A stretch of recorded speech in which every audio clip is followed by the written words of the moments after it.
Welcome back to Beyond the Curve. I have some great videos for you today. Please like, share, comment, and subscribe. And let's rock, let's roll. Have you ever seen the Dynasphere? Dr. John Archibald Purvis created both a small electric and a larger gas model in the year 1930. In an interview, Popular Science magazine, he revealed that the design was inspired by some of Leonardo da Vinci's sketches of a perpetual motion machine. Purvis claimed that the design reduced locomotion to the simplest possible form, making it extremely energy efficient. The 10-foot-high wheel was made of an iron latticework and weighed 1,000 pounds. It was capable of reaching a top speed of 30 miles per hour. Gravity itself is our motive power and pulls us along. We can start on ice, we can start on mud or slime, because we are not trusting to pushing the wheel round to get ourselves going. The steering is also interesting. The steering is done this way, by twisting the whole track over to one side. And you will notice that while we are quite vertical, quite level, the sphere on the outside tips over as I curve, and we can therefore run round corners in accordance with our tip. Its low center of gravity made it nearly impossible to flip over. The latticework in front of the driver's eyes would disappear when the wheel was in motion, flashing past rapidly enough to become transparent. Later models were designed to increase passenger occupancy, such as the beach-going Dynasphere 8.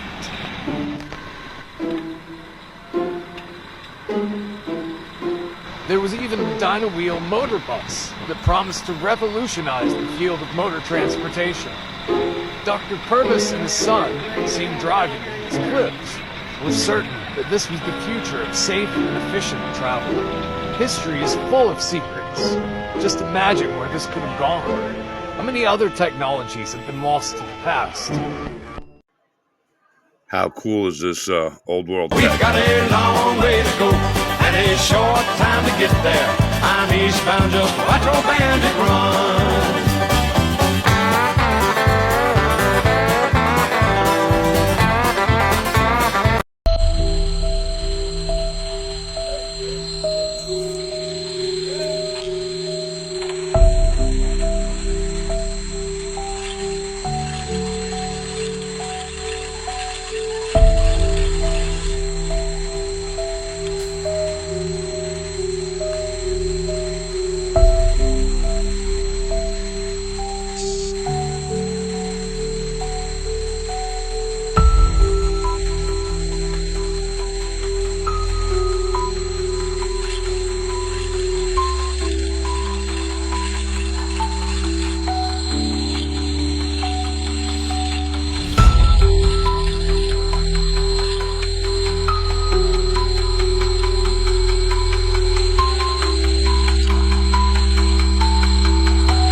These videos are really awesome and hidden.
video is only hundreds of years old. We were so more advanced than what we think. History is a complete lie. They are covering up something. This is definitely some sort of anti-gravity technology used by the ancient Tartarians. History is his story.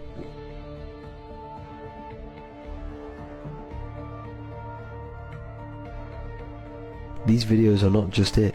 There are pictures of the ancients using advanced technology that we do not even use to this day. Why are we not told about this? And why is this not in our history books? This looks like some sort of spirit technology to see the other side, or some sort of hologram technology. What do you think? Oh, they have found many ancient technologies at these sites, because these buildings are the ancient technologies themselves. They, of course, will never let you and I know these technologies. And that is, of course, part of the control that they have over us all. The elites of this world know all about this free energy technology and could make it available to the masses in an instant, just as our ancient past did. Yet, sadly, that's not the world we live in. We are intentionally held back, technologically and others. Our true history and its advanced capabilities are deliberately hidden from us as well. But just look at the architecture and the designs that went into these structures of our past. The technology is still very much there, and it's been hidden in plain sight from us. We are but the inheritors, living in a post-apocalyptic realm, not knowing the greatness of the past that's been hidden all around. Research the mud flood and fall of Tartaria. Question everything, friends. Attention, and we've looked at this film footage many times before, and just anomalous in a million different ways. But we won't discuss any of those today. We're going to go straight to the end of the track, or the terminal hub. And here we go, here we go, here we go, and watch this. Boom. Right at the end of the terminal, we see a date of erection being 896. 896 for this terminal hub, and essentially for the whole city. And what would happen? Only a few days after this film was shot, we would have the great supposed earthquake. And it would be interesting to find some photos of this. Here I'm trying to get a bunch of different frames, and as far as I can tell, it's as clear as could be. 896. Of course, let me know your thoughts, and thank you whoever shared this with me in San Francisco. And I've always marveled at these pictures found in old books, and we always wonder how they built these structures. And when I saw these images, I thought about some titans, some massive giants, just setting the building.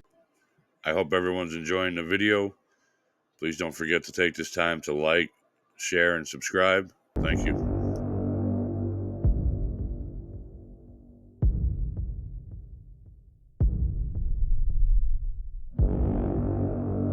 Did you ever fry an egg on a cold stove? It's no trick at all if you have the right equipment. This is a cold hot plate. And because it's cold, you can make it out of wood, if you like. Just be sure that there's a coil of wire inside and that you connect that coil to a high voltage alternating current source.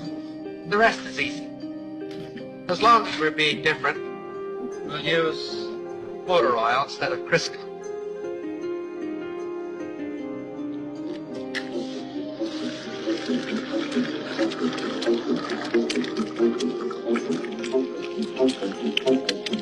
The egg fries very quickly. The stove remains perfectly cold. In fact, if you wish to keep it handy, you can fry your egg on the morning newspaper.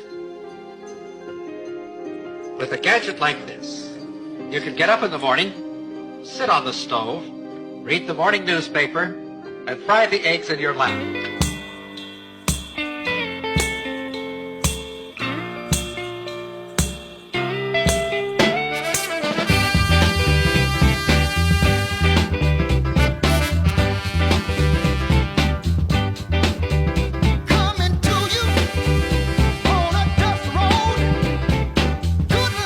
From the Autoped that came in both gas and electric, to many other non-four-wheel inventions.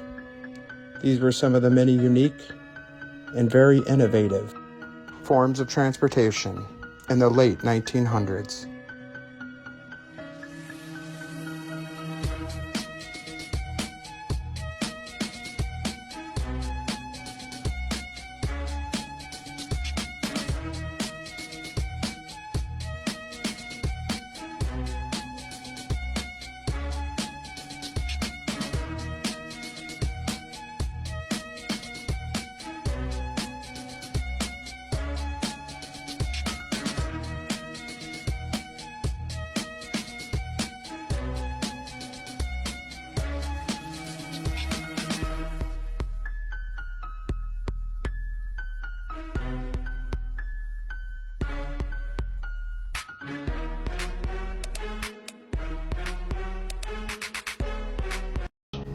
See that.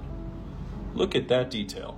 And it's just remarkable when you start to look at the detail of these buildings. As I go through this book, there's a couple interesting things. Here is one. Look at this picture. These are people on a beach, right? And they have umbrellas, which is just weird. So let me just zoom in real close right there. They're on the beach and they have umbrellas, and they're also wearing suits, which don't make any sense. And what's interesting about this picture is in this picture, if you can see all the way back there, see that boat? That huge boat? This is 1893, right? So we're in 1893. You got people on horse and wagon. They got dirt roads. You know, they're supposedly going around on their buggies and, you know, riding around on their buggy, farming and whatever nonsense that we've been told. And then you have ships that look like this. That doesn't seem to really fit the narrative, right? So 1893, right? So you got a battleship, which is just absolutely remarkable. It's actually called Battleship Illinois. That's all I have for you today. Thanks for watching. Please like, share, subscribe, and comment. And have a great day.